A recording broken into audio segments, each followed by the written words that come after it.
오늘은 반갑습니다. 주 안에서 평안을 전합니다. 이렇게 귀한 시간에 2024년 현대교회 가을양육 가정으로 나아가게 해주신 하나님께 먼저 영광과 찬송을 올려드립니다. 그리고 이 자리 가운데 오신 성도 여러분 환영하고 축복합니다. 재작년부터 성사학 등 일환으로 성경 66권에 대한 강의를 진행하고 있는데 그 과정이 3년차를 맞이하게 되었습니다. 그리고 이번 과정이 바로 대망의 마지막 차수입니다. 매번 느끼는 것이지만 하나님의 말씀을 나누고 강의하는 것에는 항상 은혜가 있음을 느낍니다.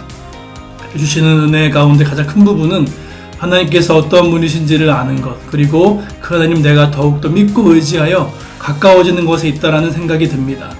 이번 양육과정도 이런 놀라운 은혜의 시간 되기를 원하고, 그래 저도 이번 강의를 통해 하실 주님의 일이 기대가 됩니다. 여러분들도 동일하게 그러시리라 믿으며 이번에도 주님 주시는 마음과 힘을 가지고 강의를 시작해 보겠습니다. 저희가 이번 양육 과정에 담을 내용의 책은 야고보서, 베드로 전후서, 요한 1, 2, 3서, 유다서, 요한계시록입니다. 진행은 야고보서 2주, 베드로 전후서 3주, 요한 1서 1주, 요한 2서, 3서, 유다서 1주, 그리고 요한계시록을 3주, 총 10주의 과정으로 나가게 될 것 같습니다. 오늘부터 2주차까지는 야고보서를 다루며 오늘은 야고보서의 개론적인 내용을 좀 하려고 합니다. PPT를 보시면 익숙하실 텐데 저희가 항상 하는 신약 성경의 개요입니다. 현재 신약 성경을 보시면 이렇게 구성되어 있죠. 그리고 이번에 보게 될 야고보서, 베드로 전후서, 요한 1, 2, 3서, 유다서는 서신서에 속하는 책들입니다. 서신서라 함은 많이 들으셨겠지만 쉽게 말해 편지글로서, 특별히 이 책들은 대개 새로이 형성된 초대교회 가운데 생겨난 여러 가지 신앙적, 윤리적 문제들에 대해 사도들과 제자들이 교회 및 성도, 수신자들에게 쓴 편지들입니다. 그런데 지난 회차에 보았던 바울 서신과는 달리 이번에 볼 서신서들은 바울이 쓴 것이 아닌 다른 저자들이 쓴 서신서들입니다. 이를 묶어 공동서신, 다른 말로 일반 서신이라고도 합니다. 신약 성서의 서신들을 둘로 나눌 때 바울 서신과 공동서신으로 이렇게 분류할 수 있습니다. 이 공동서신서들과 또 바울 서신서들과의 다른 점이 있다면 가장 제일 드러나는 차이점은 바로 저자의 차이입니다. 근데 두 번째 특징 또 다른 점이다라면 이 서신서들은 바울 서신의 특징처럼 에베소면 에베소, 고린도면 고린도, 특정한 교회나 디모데나 디도 등의 특정한 개인에게 보내진 것이 아니라는 것입니다. 즉, 이 공동서신서들은 모든 성도들, 모든 교회, 일반에 보내진 편지들이기 때문에 그러므로 공동으로 본다 하며 공동서신, 일반 서신이다라고 그렇게 불린다고 볼 수 있습니다. 이제 야고보서를 들어가 보면 먼저 저자의 책의 이름처럼 야고보가 이 서신서의 기록자입니다.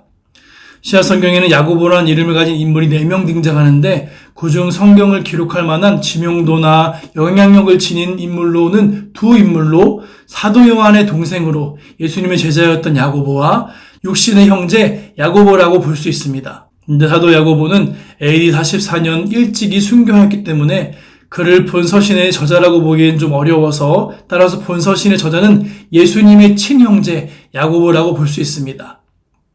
주의 형제 야고보는 비록 주의 생전에는 불신자였으나 고린도전서 15장에 보면 부활하신 주님을 직접 목격하였으며 이 회심함으로 초대교회의 주축 멤버가 되었고 나중에는 예루살렘 공의회의 의장 역할을 하는 등 베드로 및 요한과 더불어 초대교회 예루살렘 교회의 기둥 같은 인물이 되었습니다. 후에 보겠지만 다른 공동서신서의 유다서의 저자 유다가 자신을 야고보의 형제라고 소개할 정도로 야고보는 초대교회 당시 널리 알려진 핵심 지도자 중에 한 사람이었습니다. 근데 알려진 바에 의하면 나중에 야고보는 AD 62년경에 유대 당국에 의해 돌에 맞아 순교했다라고 전해집니다. 야고보서의 특징을 조금 먼저 말씀드리면 야고보서는 모든 서신서 중에서도 그리스도인들의 신앙, 윤리적 실천 의무를 가장 강력하게 강조하는 서신서 중에 하나입니다. 다른 일반 서신서들이 각 신앙의 개별적인 덕목 등의 실천을 강조하고 있다면 야고보서는 그리스도인들이 신앙 윤리를 실천한 의무를 갖고 있다는 사실 자체를 강조하고 있습니다. 쉽게 말씀드리면 다른 서신서들은 신앙의 실천에 무엇을 말한다면 야고보서는 신앙의 실천에 대한 왜, 그 왜라는 질문에 대한 답을 하고 있는 겁니다.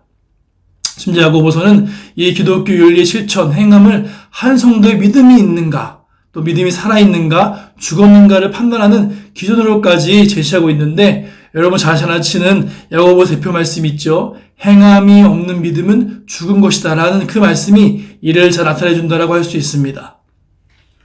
그래서 이러한 야고보서는 신약의 잠언, 신약의 아모스서라고 불리기도 하며 전체 108절 중 거의 절반이 54절이 명령어로 되어 있습니다.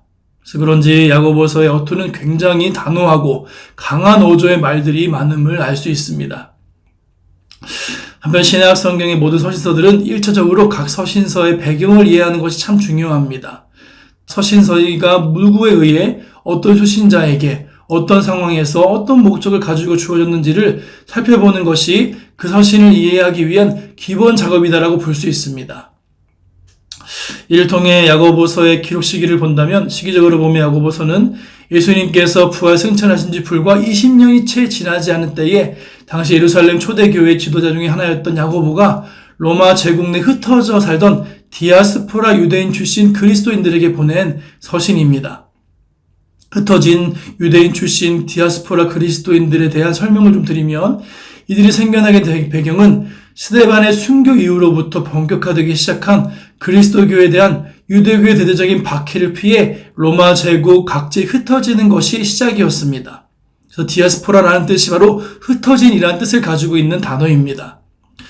이렇듯 유대인 디아스포라 그리스도인들, 흩어진 그리스도인들은 두 부류가 있는데 새롭게 정착한 사람들, 또한 다른 거는 원래 정착해 있던 사람들 두 부류라고 볼 수 있습니다. 즉 원래 그리스도인들로서 새롭게 이방 땅에 있는 유대인 공동체 곧 디아스포라에 정착하였거나 아니면 이미 오래전부터 디아스포라를 형성하고 있었던 유대인들 가운데 복음이 전파됨으로 인해 개종하게 된 유대인 출신 그리스도인들 이렇게 두 부류로 나뉘는 것입니다. 근데 이 두 부류가 포함된 모든 유대인 디아스포라 그리스도인들의 삶은 한마디로 시련 그 자체였습니다. 이방 땅에 거주하니 그곳에 있는 토속인들의 배척은 당연한 것이었고 무엇보다 식민지 삼고 있는 로마의 통치 아래에서 참 신앙을 유지하는 것은 더욱 쉽지 않았습니다. 저쪽에 그들의 삶은 가는 곳마다 복음을 전파하며 하나님의 나라를 확장하는 고귀한 삶이었지만 참 힘든 일이 너무나 많았습니다. 근데 시간이 지나면서 흩어진 이 유대인 그리스도인들 사이에 점차 문제가 발생하기 시작하는데 먼저 외적으로는 유대교를 신봉하는 동족들의 핍박으로 인해 큰 시련을 겪게 됩니다. 유대인들이 믿고 있었던 유대교를 버리고 복음을 따른 것이기 때문에 유대인 동족들이 보기에는 이들은 배신자요, 용납할 수 없는 사람들로 인식하고 그들이 공격한 겁니다. 이는 예로 또한 사도 바울이 얼마나 유대인들에게 해를 당했는지 죽을 수도 있었던 그 상황에 처했다는 것을 보면 충분히 이해가 되실 겁니다. 또 내적으로는 예루살렘 초대교회 공동체의 모습과는 달리 여기 공동체는 서로에게 비방과 판단을 일삼으며 가난한 자를 무시하고 차별하는 그러한 모습들이 보이게 됩니다.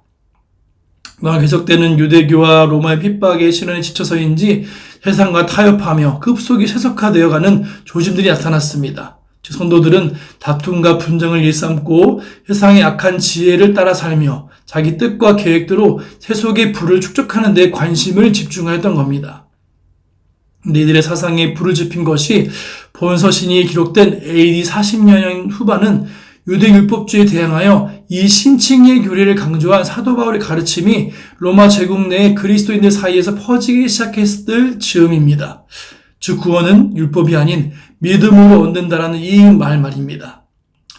이 신칭의가 잘못된 것은 절대 아니지만 문제는 이 흩어진 유대인 그리스도인들이 이러한 바울의 가르침을 오해하거나 아전인수격으로 해석해서 믿음에 합당한 실천 없이 해석회되어 가던 자신들의 신앙을 합리화하였다는 것이 문제였습니다. 무슨 말인가 하면 믿음으로 구원받았으니 이제 천국을 갈 수 있으니 실제 삶은 아무렇게 살아도 된다라는 그런 잘못된 신앙관이 그들에게 싹트기 시작한 겁니다.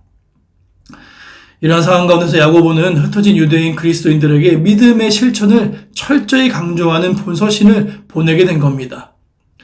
야고보가 보기에 이 당시 수신자들은 그리스도께 대한 신앙을 고백하기는 하였지만 그에 합당한 신앙의 열매들은 전혀 맺지 못하고 있었습니다.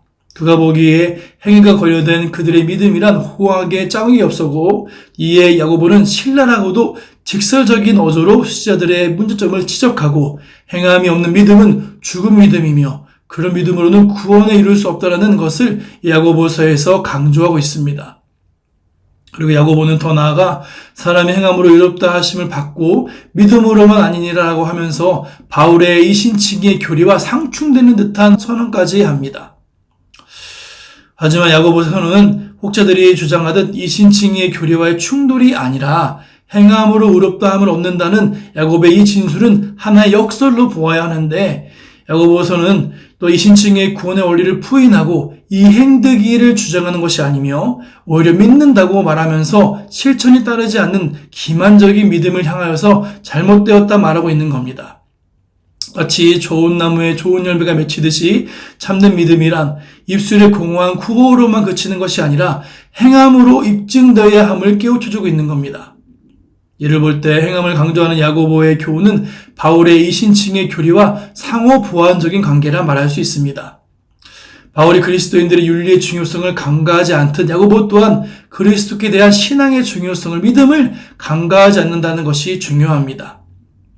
다시 말해 믿음과 행위는 마치 나무와 열매의 관계처럼 밀접한 연계된 하나이며 각각 분리될 때 이들은 아무런 의미가 없다는 것. 따라서 믿음과 행위에 관한 그리스도인의 인식에 있어서 중요한 것은 균형이라는 것, 믿음과 행위의 균형이라는 것을 야고보는 강조하고 있습니다.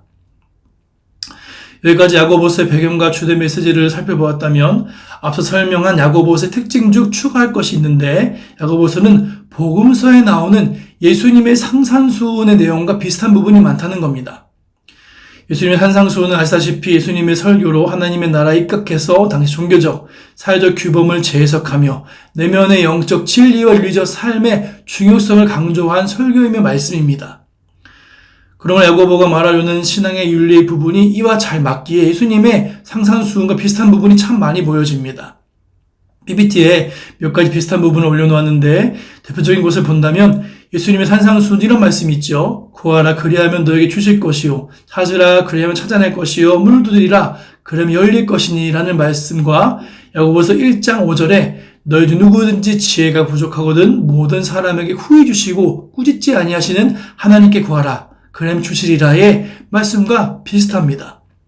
또 다른 하나는 예수님 산상수훈 중에 너희가 악한 자라도 좋은 것을 자식에게 줄 알거든 하물며 하늘에 계신 너희 아버지께서 구하는 자에게 좋은 것으로 주시지 않겠느냐 이 말씀과 야고보서 1장 17절에 온갖 좋은 은사와 온전한 선물이 다 위로부터 빛들의 아버지께로부터 내려오나니 그는 변함도 없으시고 회전하는 그림자도 없으시니라 이 말씀과 비슷합니다. 또 다른 부분도 많이 있는데요. PPT에 있으니 천천히 참고해 보시면 좋을 듯 합니다. 그리고 특징 중 마지막이라면 야고보서에서는 다양한 주제들이 제시되고 있다는 겁니다. 먼저는 말씀에 대한 주제로 듣는 자만이 아닌 행하는 자가 되라는 말씀이 등장하면서 관계에 대한 부분도 다루고 있고 사람을 외모로 보지 말 것을 말합니다. 그리고 야고보서에 또한 주제라고 할 수 있는 행함과 믿음의 부분이 나오고 마지막에는 말에 대한 충고와 권유도 나옵니다. 이 부분은 다음 주에 야고보서의 구체적인 내용을 다룰 때에 함께 다뤄보도록 하겠습니다. 이제 마지막으로 야고보서의 좀 구조에 대한 설명을 드리면 야고보서의 구조적 특징 중에 하나는 뚜렷한 구조상의 체계가 없다는 겁니다. 우선 야고보서는 서신서임에도 불구하고 시작 부분의 단 한 구절의 문안인사 1장 1절을 제외하고는 일반적인 서신의 형태를 갖추고 있지 않습니다. 원래는 문안인사 다음에 감사인사와 상황을 설명해야 하는데 이러한 것이 야고보서에는 등장하지 않는 거예요. 또한 전체 내용이 논리적 연결고리를 따라 전개되기보다는 단편적인 내용의 교훈들이 산재해 있다는 그런 느낌 또한 줍니다. 앞서 말씀드린 4개의 주제가 산발적으로 나온다는 것입니다. 따라서 야고보서의 전체 구조를 명확하게 구분한다는 것은 거의 불가능합니다. 그런데 중요한 것은 그럼에도 이 야고보서의 주제가 명확한 것은 논리적 연결고리를 결핍하고 있긴 하지만 본서에 담긴 내용의 전체 주제, 믿음의 실천을 강조하는 실제적이며 직설적인 교훈을 공통점으로 갖고 있다는 겁니다. 산발되어 있지만 각 부분의 교훈들은 시험에 대한 인내와 행함으로 입증되어야 하는 참된 믿음이라고 하는 전체 주제를 자연스럽게 형성하고 있는 겁니다. 그래서 본서의 내용을 굳이 구분한다면 본서의 내용 핵심 부분으로 믿음과 행함의 문제를 다루는 중반부를 중심으로 해서 앞에 시험에 대한 성도의 바른 인식의 문제인 전반부와 시험과 고난의 문제인 후반부로 나뉘어 볼 수 있습니다. 간단하게 보면 먼저 전반부 1장 1절부터 18절은 시험에 대한 성도의 바른 인식의 문제를 다루면서 여기서 야고보는 시험이라고 하는 단어를 테스트의 뜻보다는 템테이션, 시련 및 유혹의 의미로 사용하고 있습니다. 즉 1절부터 12절에서는 시험 곧 실형당할 때 성도의 자세가 어떠해야 하는지를 교훈하고 있으며 13절부터 18절까지는 사람이 시험 곧 유혹을 당하는 원인은 인간 내부 욕망이 있음을, 욕정에 있음을 지적한 후에 진정으로 좋은 은사와 선물은 하나님께로부터 내려온다는 것을 교훈하고 있습니다.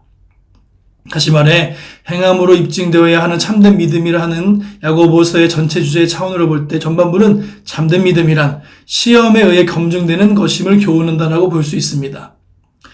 이어 중반부의 1장 19절부터 5장 6절까지의 긴 부분은 행함으로 입증해야 할 믿음의 문제를 다루고 있습니다.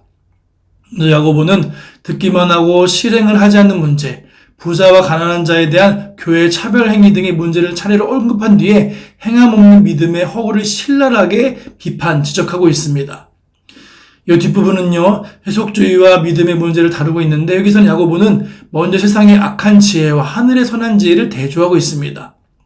이러한 두 종류의 지혜 대조는 곧 두 가지 삶의 방식의 대조와 같은 것으로서 하늘 시민인 성도는 어떤 종류의 지혜를 따라 살아가야 하는가에 대한 자기의 성찰에 대한 자연스러운 유도를 하고 있습니다.